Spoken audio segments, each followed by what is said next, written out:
Hello students, welcome to the next class of CBSE 10 mathematics. Exercise 8.1 हमने start किया है, question number 4 तक हो गया है। तो आज के क्लास में हम लोग क्वेश्चन नंबर 5 से स्टार्ट करेंगे, ठीक है। तो क्वेश्चन नंबर 5 में क्या दिया हुआ है, given sec theta is equal to 13/12, calculate all other trigonometric ratios. तो सेक थीटा आपको दिया हुआ है, बाकी के जो 5 ट्रिग्नोमेट्रिक रेशियोज है वो फाइंड करना है, ठीक है। तो बाकी के जो ट्रिग्नोमेट्रिक है वो कौन कौन सा है, वो है साइन थीटा फाइंड करना है, कॉस थीटा फाइंड करना है, टेन थीटा फाइंड करना है, कोसेक थीटा फाइंड करना है, सेक तो ऑलरेडी दिया हुआ है, एंड कॉट थीटा फाइंड करना है, ठीक है। ऐसा क्वेश्चन एग्जांपल में हमने किया हुआ है। तो पहले एक ट्राइंगल ड्रॉ कर लेते हैं, इसका right angle triangle A B C. तो ये इसको ले लेते हैं हम लोग थीटा, ठीक है। थीटा को कैसे लिखेंगे, ऐसा जीरो लिख के बीच में से कर देंगे, ठीक है। तो ये हो गया थीटा। तो sec theta is equal to दिया हुआ है 13/12। तो सेक थीटा क्या होता है, sec theta hypotenuse by base, है ना। जो मैंने मेथड बताया था उस हिसाब से आप चेक कर लीजिएगा, हाइपोटेनियस बाई बेस होगा ये। एंड यहाँ पर हमारा हाइपोटेनियस ये हो गया, बेस हो गया ये, एंड परपेंडिकुलर ये। तो हाइपोटेनियस बाई बेस मतलब A C by A B, है ना। तो A C by A B 13/12 ये दिया हुआ है। तो हम लोग इसमें कर लेंगे क्या, let A C is equal to 13K and A B B C hypotenuse by base, यानी कि A B is equal to 12K। तो परपेंडिकुलर निकालेंगे, ये ए सी हो गया हमारा हाइपोटेनियस, ये हो गया बेस। हम लोग निकालेंगे परपेंडिकुलर, उसके बाद बाकी के वैल्यूज निकालेंगे। तो बाय पाइथागोरस थ्योरम क्या हो जाएगा, ये hypotenuse square is equal to perpendicular square plus base square, that is hypotenuse इसमें क्या है ए सी का square is equal to A B का स्क्वायर प्लस बी सी का स्क्वायर। तो हमको इसमें निकालना क्या है, बी सी निकालना है ना। हाइपोटेनियस और बेस तो पता है, ये बी सी पता नहीं है। तो A C square minus A B square is equal to B C square. अब वैल्यूज पुट कर दीजिए खाली, बी सी को मैं इधर इस साइड लिख देता हूँ। ए सी का वैल्यू है 13K का स्क्वायर माइनस ए बी का वैल्यू है 12K का स्क्वायर। तो 13K स्क्वायर कितना हो जाएगा, 169K स्क्वायर, और 12K स्क्वायर कितना हो जाएगा, 144K स्क्वायर। 169 माइनस 144 ये आ जाएगा 25K स्क्वायर। ये क्या हो गया, बी सी स्क्वायर का वैल्यू 25K स्क्वायर, यानी कि बी सी का वैल्यू क्या हो जाएगा, square root of 25K square. तो square root of 25K square क्या हो जाएगा, 5K। ये हो गया बीसी का value.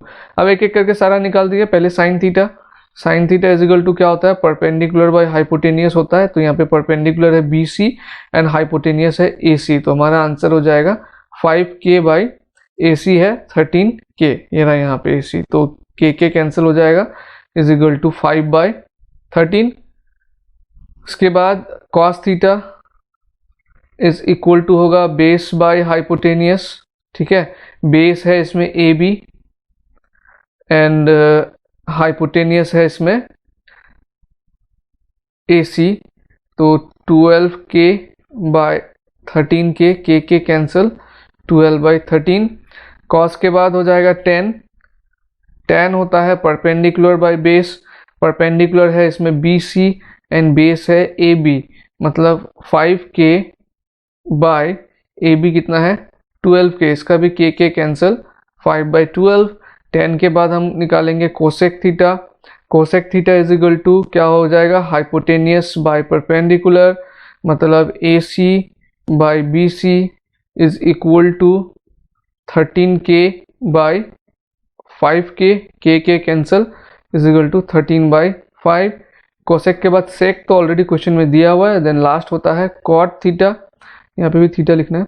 Cot theta is equal to base by perpendicular, यानी कि A B by B C, 12K by 5K, के कैंसिल कर दीजिए, 12/5। ये हो गया हमारा आंसर, ठीक है। तो question number 3, 4 n5 almost same है, 5 में जो है ऑल ट्रिग्नोमेट्रिक रेशियोज बोला है तो हमने ऑल निकाल के दिखा दिया। तो ये क्वेश्चन नंबर 5 है, अच्छे से प्रैक्टिस कर लेना। नेक्स्ट क्वेश्चन नंबर 6 में क्या है देखते हैं स्टूडेंट्स। ये क्वेश्चन नंबर 6 बोला है if angle A and angle B are acute angle such that cos A is equal to cos B so that angle A is equal to angle B. ठीक है, तो A and B are acute angles बोला है, तो पहले एक triangle बना लेते हैं, राइट एंगल ट्राइंगल। तो ए और बी एक्विट एंगल बोला है ना, तो ये हो जाएगा ए, ये हो जाएगा बी। राइट एंगल ट्राइंगल में जो बाकी दोनों एंगल होते हैं वो एक्विट एंगल होता है, ये हो गया सी।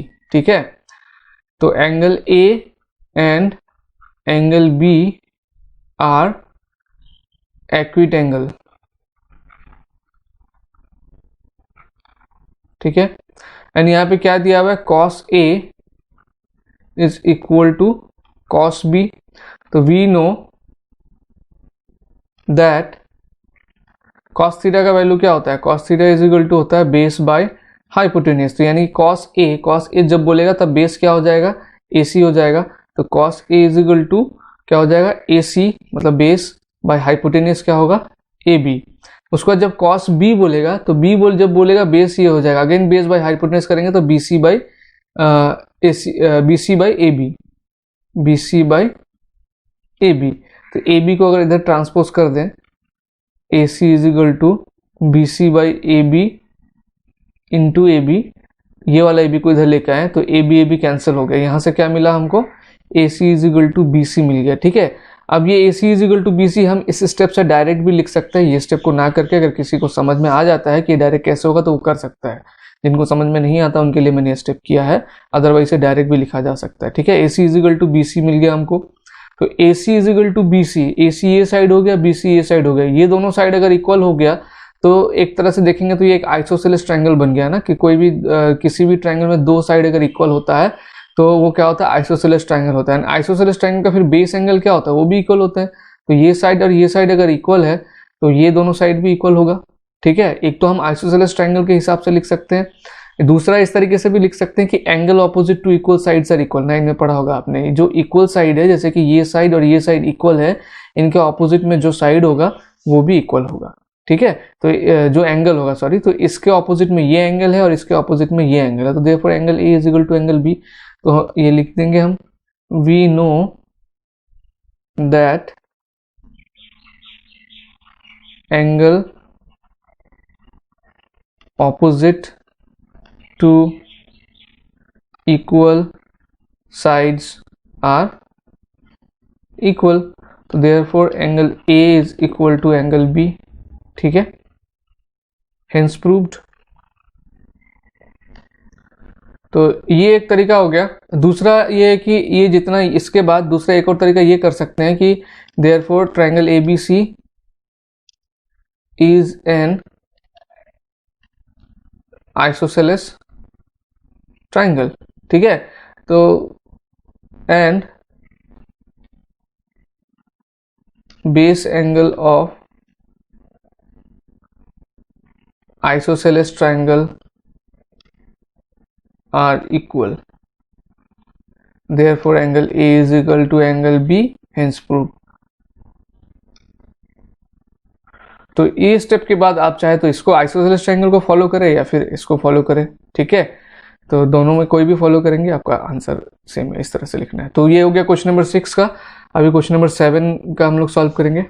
तो ये स्टूडेंट्स क्वेश्चन नंबर 7, इसमें बोला है कॉट थीटा का वैल्यू दिया हुआ है आपको 7/8 एंड इवेल्युएट बोला है 1 plus sine theta into 1 minus sine theta 1 plus cos theta into 1 minus cos theta is equal to cot, and दूसरा बोला है कॉट स्क्वायर थीटा। ये दोनों का वैल्यू फाइंड करना है। तो कॉट थीटा का वैल्यू दिया हुआ है तो इसमें से हम लोग साइन और कॉस का निकाल लेंगे पाइथागोरस थ्योरम यूज करके, थर्ड साइड का वैल्यू निकाल के उसके बाद इसमें पुट कर देंगे एंड आंसर आ जाएगा। कॉट का तो दिया ही हुआ है, जैसे स्क्वायर कर देना। ठीक है, तो नंबर 1 का पहले करते हैं। 1 का करने के लिए आपको क्या करना होगा, यहाँ पे cot theta is equal to 7/8 दिया हुआ है ना, तो cot theta is equal to क्या होता है, बेस बाय परपेंडिकुलर 7/8। तो आप ले लेंगे let base is equal to 7k and perpendicular is equal to 8k। By Pythagoras theorem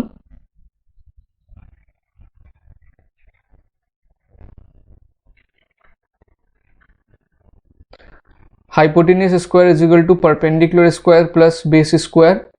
तो यहाँ पर hypotenuse square is equal to perpendicular कितना है 8k स्क्वायर प्लस बेस कितना है 7k स्क्वायर। तो hypotenuse square is equal to 64k square plus 49k square. Now ये कितना होगा 64 प्लस 49 अगर करेंगे 64 प्लस 49 9 4 13 कैरी ओवर 1 6 7 4 11 तो रूट ओवर 113 के स्क्वायर हाइपोटेनियस का वैल्यू। ठीक है, ये स्क्वायर को इधर लेके आएंगे एक बार में तो रूट ओवर हो जाएगा। तो hypotenuse is equal to root over 113 के का स्क्वायर में से के निकल जाएगा एंड रूट ओवर 113 जो है रूट के अंदर ही रहेगा। तो हाइपोटेनियस निकल गया।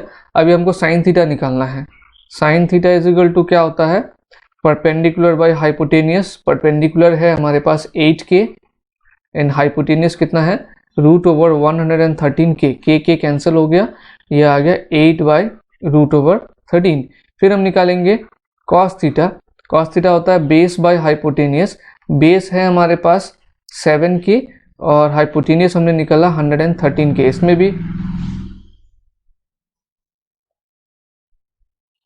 के कैंसिल कर दीजिए तो ये हो जाएगा 7 बाय रूट ओवर 113। ठीक है, तो क्वेश्चन में साइन थीटा कॉस थीटा चाहिए था, वो हमने निकाल लिया। अभी जस्ट इसमें पुट करेंगे। क्या है question 1 plus sine theta by 1 minus sine theta divided by 1 plus cos theta 1 minus cos theta. तो ये एक्चुअली क्या है a plus B A minus B में है तो क्या हो जाएगा ए स्क्वायर मतलब 1 का स्क्वायर 1 होगा माइनस बी स्क्वायर तो साइन स्क्वायर थीटा। इस तरह से स्क्वायर लिखते हैं।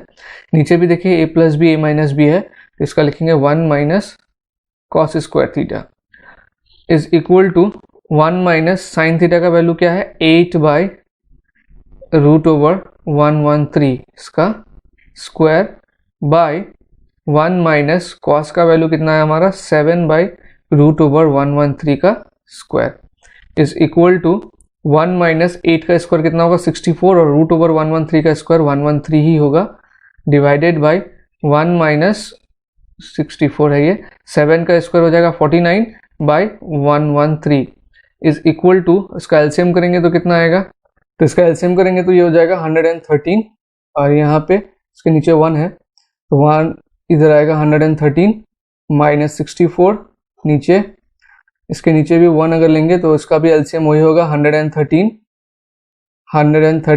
माइनस 49। ठीक है, तो ये 113 माइनस 64 ये कितना हो जाएगा 113 माइनस 64 करेंगे तो आ जाएगा 49 बाय 113 इंटू नीचे का जो फ्रैक्शन है ये हमारा रेसिप्रोकल हो जाएगा। तो दैट मीन्स 113 ऊपर आ जाएगा एंड 113 माइनस 49 से हो जाएगा 64 तो ये कैंसिल हो जाएगा। अब ये कटेगा क्या नहीं कटेगा तो यही होगा आंसर 49 बाई 64। ठीक है, ओके अभी नंबर 2 का देखिए। नंबर 2 का क्वेश्चन क्या है। नंबर 2 का स्क्वायर क्वेश्चन में बोला है कॉट स्क्वायर थीटा। तो कॉट थीटा का वैल्यू तो क्वेश्चन में दिया ही हुआ है, जस्ट उसी का स्क्वायर कर देना है। तो ये क्या करेंगे स्क्वायर कर देंगे ऐसे 7 स्क्वायर हो जाएगा 49 बाई 8 स्क्वायर 64। ठीक है, क्वेश्चन नंबर 7 हो गया हमारा। नाउ क्वेश्चन नंबर 8 में क्या बोला है देखते हैं। क्वेश्चन नंबर 8 में बोला है if 3 cot a is equal to 4 3 cot a is equal to 4 check whether 1 minus tan square a by 1 plus tan square a is equal to cos square a minus sin square a or not। मतलब ये equal है कि नहीं check करना है आपको। 3 cot a का value दिया हुआ है तो 3 cot a is equal to 4 इसका मतलब क्या हो जाएगा cot a is equal to 4 by 3। ठीक है, एक ट्रायंगल बनाते हैं हम लोग जिसका एक्विट एंगल जो बेस एंगल है वो होगा a क्योंकि यहाँ पर a दिया हुआ है b c। ठीक है, नाउ बोला है cot a is equal to 4 तो cot का क्या होता है cot का होता है बेस बाय परपेंडिकुलर। तो cot a के हिसाब से यहाँ पे बेस क्या हो जाएगा ab बाई परपेंडिकुलर हो जाएगा bc। ठीक है, इज इक्वल टू क्या दिया हुआ है 4/3 तो हम लोग ले लेंगे let ab is equal to 4k bc is equal to 3k। तो ab और bc हमको पता है हमने हाइपोटेनियस निकालना है बाय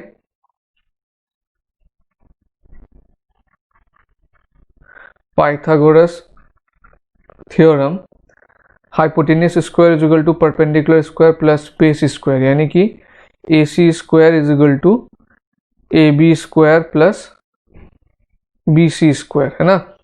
तो 4K square plus 3K square, तो AC square is equal to क्या हो जाएगा, 4K स्क्वायर मतलब 16K स्क्वायर और 3K स्क्वायर मतलब 9K स्क्वायर, तो 16 प्लस 9 25K स्क्वायर हो जाएगा, यानी कि AC का वैल्यू हो जाएगा square root of 25K square, ठीक है। Therefore AC is equal to क्या होगा 5K, पॉजिटिव वाला लेंगे तो हाइपोटेनियस भी आ गया।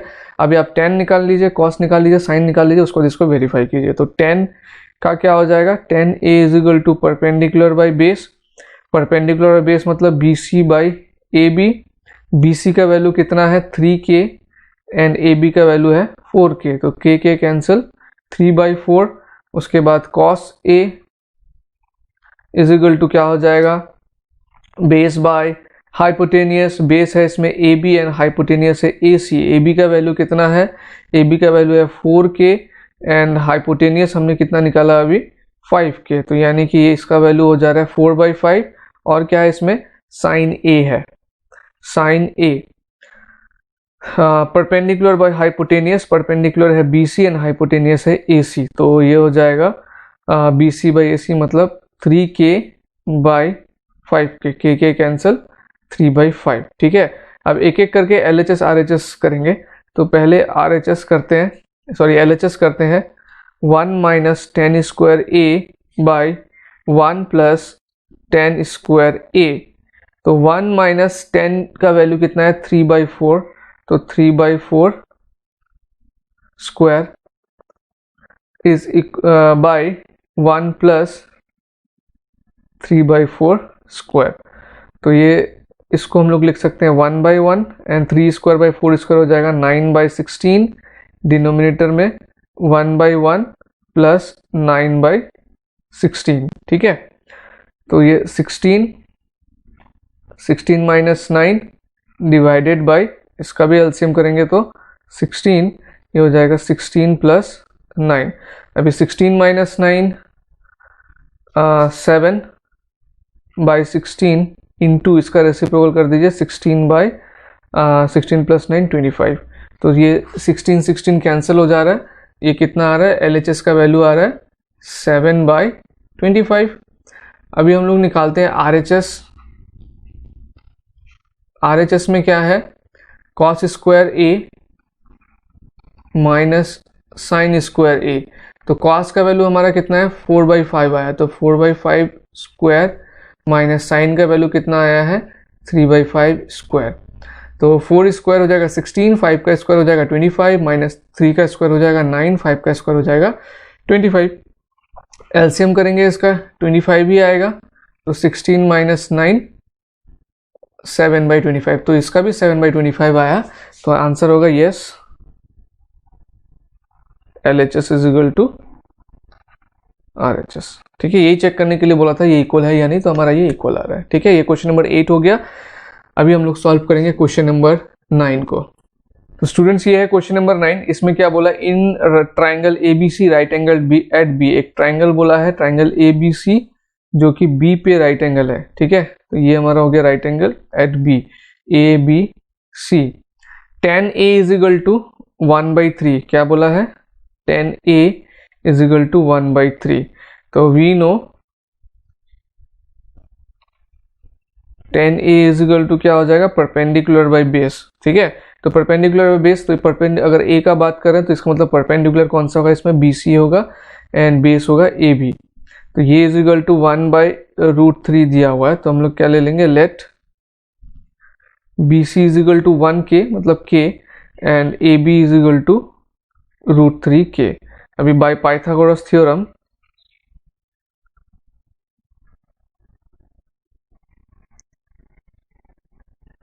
क्या होगा, hypotenuse square is equal to perpendicular square plus base square, तो हाइपोटेनियस इसमें कितना है AC है, AC हमको निकालना है AB square plus BC square, AB का वैल्यू देखिए कितना है √3K इसका स्क्वायर प्लस बी सी का वैल्यू देखिए कितना है के स्क्वायर,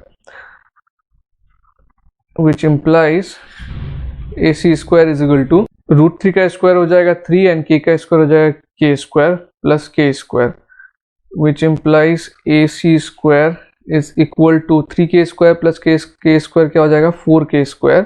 उसके बाद यहाँ पे कर रहा हूँ तो ए सी का वैल्यू क्या हो जाएगा √4 स्क्वायर है ना, तो therefore A C is equal to हमारा क्या निकल गया 4 मतलब हाइपोटेनियस निकल गया, ए सी क्या है हाइपोटेनियस। नाउ बोला find the value of sign A, number 1 question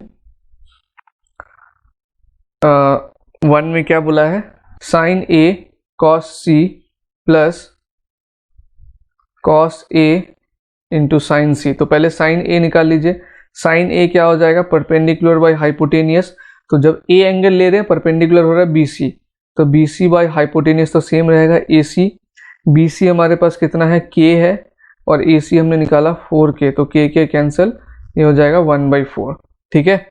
उस तरह से कॉस सी मतलब ये वाला, तो जब इस एंगल को ले रहे हैं बेस हो जाएगा बी सी, कॉस सी क्या होता है बेस बाय हाइपोटेनियस होता है, तो बेस इसमें हो जाएगा बी सी बाय हाइपोटेनियस ए सी है ना। तो बी सी का वैल्यू अगेन के, हाइपोटेनियस तो सेम रहेगा 4 के कैंसिल 1/4। फिर यहाँ पे क्या है कॉस ए है, कॉस ए जब ए को हम ले रहे हैं तब बेस हो जाएगा ए बी, एंड कॉस का वैल्यू क्या होता है बेस बाय हाइपोटेनियस, ये हो जाएगा A B by A C. A B का वैल्यू कितना है, ए बी का वैल्यू है √3 बाय ए सी कितना है 4 के कैंसिल हो जाएगा √3/4, एंड कॉस ए साइन सी है ना, तो ये साइन सी इस वाले एंगल का हम लोग कर रहे हैं, तो साइन का वैल्यू होता है परपेंडिकुलर बाय हाइपोटेनियस, तो परपेंडिकुलर अभी ए बी बन जाएगा, परपेंडिकुलर बाय हाइपोटेनियस मतलब A B by A C. A B का वैल्यू इसमें कितना है, ए बी का वैल्यू है √3 बाय, इसमें भी ए बी है 4 √3/4, ठीक है। अभी जैसे इसमें पुट कर देना है, देखिए इसमें क्या था साइन ए इंटू कॉस सी था ना, तो साइन ए है 1/4 इंटू कॉस सी, ये भी 1/4 प्लस कॉस ए कितना है √3/4 इंटू साइन सी कितना है √3/4। तो मल्टीप्लीकेशन कर लेते हैं पहले, 4 × 16, 1 × 1 1 प्लस इसका भी 4 × 16, √3 इंटू √3 3, एलसीएम करके प्लस करें 16, 1 + 3, 1 + 3 हो जाएगा 4/16, 4 × 1 = 4, 4 × 16, तो क्वेश्चन नंबर 1 का आंसर हो गया 1/4। इसी तरह से कॉस ए हमने निकाला हुआ है, कॉस सी निकाला हुआ है, साइन ए निकाला हुआ है, साइन सी निकाला हुआ है, तो नंबर 2 का सॉल्व करते सब निकला हुआ है, जस्ट पुट कर देते हैं इसमें, ठीक है। तो नंबर 2 कॉस सी माइनस साइन ए इंटू साइन सी, तो थोड़ा छोटा लिखता हूं मैं इसमें, कॉस ए कितना है √3/4 इंटू कॉस सी देखिए 1/4 माइनस साइन ए कितना है 1/4 इंटू 1/4 इंटू साइन सी कितना है √3/4, तो इसका वैल्यू लग रहा है 0 आएगा। √3 इंटू 1 √3, 4 4 = 16 माइनस इधर भी 1 इंटू √3/16, तो ये √3/16 प्लस √3/16 माइनस, ये इज इक्वल टू क्या आ गया 0 हो गया इसका आंसर, ठीक है। तो सभी क्वेश्चन में लगभग पाइथागोरस थ्योरम यूज कर रहे हैं हम लोग, यूज करके थर्ड साइड निकाल के, एंड देन जो रेशो मैंने बताया था perpendicular by hypotenuse, base by hypotenuse, perpendicular by base, यही सब चीज हम लोग इसमें फॉलो करें, ठीक है। तो नेक्स्ट क्वेश्चन देखते हैं, क्वेश्चन नंबर 10 में क्या है। ये स्टूडेंट्स क्वेश्चन नंबर 10 बोला in triangle P Q R right angle at Q, तो फटाफट से बना लेना चाहिए ऐसा क्वेश्चन में, अगर कुछ ट्राइंगल बोला है, अगर आपको डायग्राम दिया है तो ठीक, नहीं दिया तो बना लीजिए। यहाँ पे राइट एंगल एट क्यू बोला है, तो ये हमारा हो गया 90 डिग्री, एंड ये ले लीजिए P, ये लीजिए R, P Q R. Now क्या दिया है P R plus Q R is equal to 25, P R plus Q R is equal to 25, P Q is equal to दिया हुआ है 5 centimetre, determine the value of sine P, cos P and tan P निकालने के लिए बोला है, okay. तो यहाँ पर भी हम लोग कुछ ना कुछ करके वही करेंगे। तो देखिए पी क्यू दिया हुआ है हमको 5 सेंटीमीटर और बाकी दोनों साइड निकालने की कोशिश करते हैं। यहाँ पे ले लेते हैं, मान लेते हैं कि let P R is equal to X. ठीक है, तो पी आर अगर एक्स हो गया,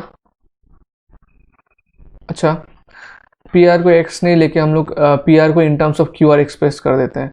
P R plus Q R is equal 25 which implies what कि पी आर का वैल्यू हो जाएगा 25 माइनस क्यू आर। ठीक है, अगर P R plus Q R 25 है, क्यू आर को इधर लेके आएंगे तो P R is equal 25 minus Q R मिल जाएगा। नाउ बाय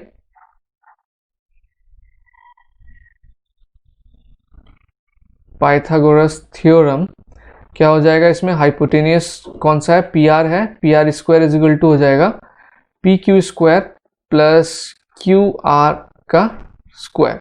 ठीक है, तो पी आर के जगह पे हम ये पुट कर देंगे 25 माइनस क्यू आर का square is equal to P Q में हम पी क्यू का वैल्यू पुट कर देंगे 5 स्क्वायर और क्यू आर को हम क्यू आर ही रहने देंगे। ठीक है, तो यहाँ से देखिए क्या वैल्यू निकलता है, ये क्या हो जाएगा, a minus B whole square हो जाएगा, जो होता है a square minus 2ab plus B square. ठीक है, इज इक्वल टू 5 स्क्वायर होगा 25 प्लस क्यू आर स्क्वायर।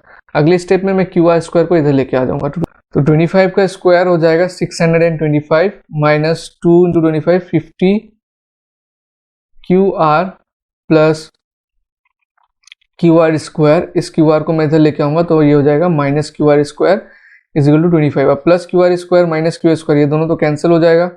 625 को का साइड चेंज कर देता हूँ, minus 50 Q R is equal to क्या हो जाएगा 25 माइनस 625। ठीक है, अब minus 50 Q R is equal to ये हो जाएगा माइनस 600।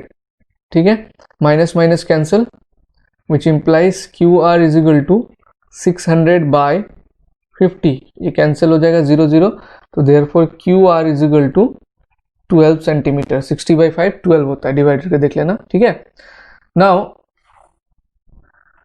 अभी हमारे पास क्या क्या वैल्यू आया उसको लिख लेते हैं। क्यू आर आया है हमारे पास 12 सेंटीमीटर, तो पी आर क्या हो जाएगा, P R is equal to 25 minus Q R है, तो 25 माइनस 12 ये आ गया 13 सेंटीमीटर। और हमारे पास पी क्यू क्वेश्चन में ऑलरेडी गिवन है जो कि है 5 सेंटीमीटर। निकालने के लिए क्या कहा गया है, साइन पी है ना, तो sine P is equal to perpendicular by hypotenuse. Perpendicular क्या है, क्यू आर, हाइपोटेनियस है पी आर। तो देखिए क्यू आर का वैल्यू कितना है 12 है एंड पी आर का वैल्यू हमने निकाला 13। उसके बाद कॉस पी निकालने के लिए बोला है। कॉस पी क्या होता है, बेस बाय हाइपोटेनियस। बेस कितना है हमारा, इसमें पी क्यू है एंड हाइपोटेनियस क्या है पी आर। तो पी क्यू का वैल्यू तो क्वेश्चन में दिया हुआ है 5, पी आर हमने निकाला 13 एंड टेन पी निकालने के लिए बोला है। तो tan P is equal to क्या हो जाएगा, परपेंडिकुलर बाय बेस। परपेंडिकुलर हमारे यहाँ पे क्या है क्यू आर एंड बेस हमारे पास है P Q.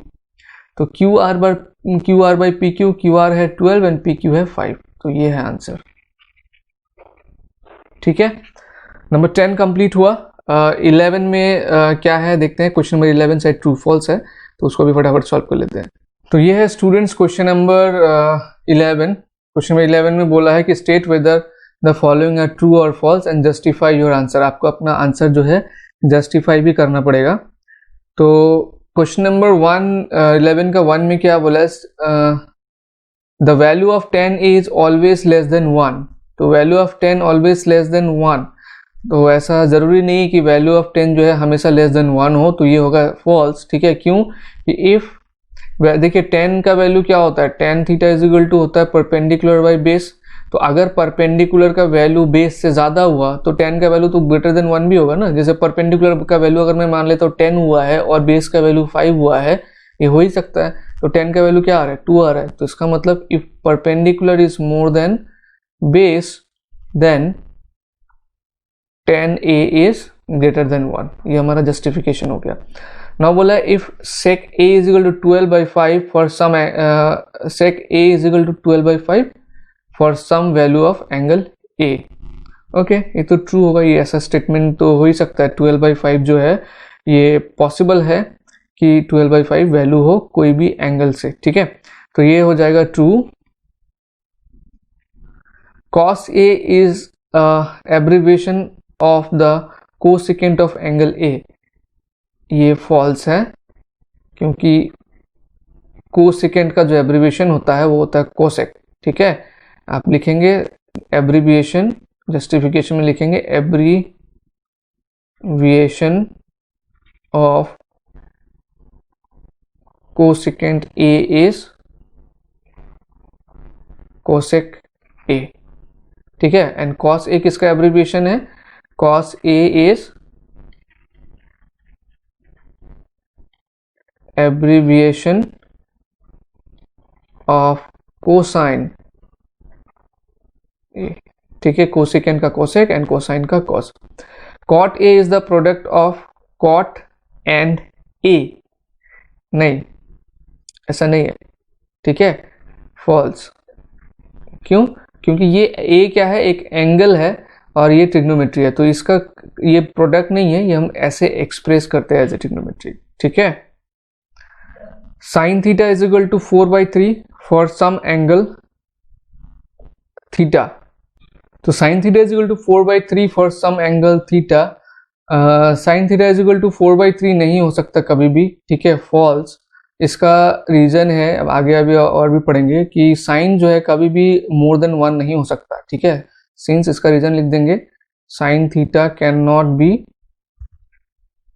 More than 1, more than 1, ठीक है। इसका रीजन मैं बताया तो आपको क्यों 1 से अधिक है। 4/3 को अगर डिवाइड करेंगे 1 पॉइंट समथिंग आएगा, दैट इज मोर देन 1 आ रहा है, तो इसलिए ये फॉल्स होगा। साइन थीटा होता क्या है? परपेंडिकुलर बाई हाइपोटेनियस होता है, यही होता है ना साइन थीटा। अब देखिए हाइपोटेनियस किसी भी ट्रायंगल का क्या होता है? लॉन्गेस्ट साइड होता है, that means hypotenuse is always greater than P. तो अगर डिनोमिनेटर न्यूमरेटर से मेरा ज्यादा है, डिनोमिनेटर न्यूमरेटर से ज्यादा है, तो वैल्यू हमेशा लेस देन 1 ही होगा। तो यहाँ पर देखिए जो डिनोमिनेटर है वो क्या है? कम है, और न्यूमरेटर क्या है? ज्यादा है, जो ये पॉसिबल नहीं हो सकता, ठीक है। हमेशा हाइपोटेनियस, नीचे क्या होता है? हाइपोटेनियस होता है साइन का जो लॉन्गेस्ट साइड होता है, ठीक है। एंड उसी की वजह से क्या होता है? साइन थीटा जो है कभी भी 1 से ज्यादा नहीं होता है, 1 से कम होता है, ठीक है, इसीलिए ये फॉल्स होगा। तो ये एक्सरसाइज हमारा कंप्लीट हुआ है, एक्सरसाइज 8.1। हम नेक्स्ट क्लास में एक्सरसाइज 8.2 को स्टार्ट करेंगे। एक्सरसाइज 8.1 का सारा क्वेश्चन को प्लीज अच्छे से प्रैक्टिस करना, इजी क्वेश्चन है। एंड वो वैल्यूज को याद रखने के लिए जो मैंने जो ट्रिग्नोमेट्रिक रेशियोज को याद रखने के लिए जो ट्रिक मैंने दिया हुआ है उसको फॉलो करके सारा क्वेश्चन करना।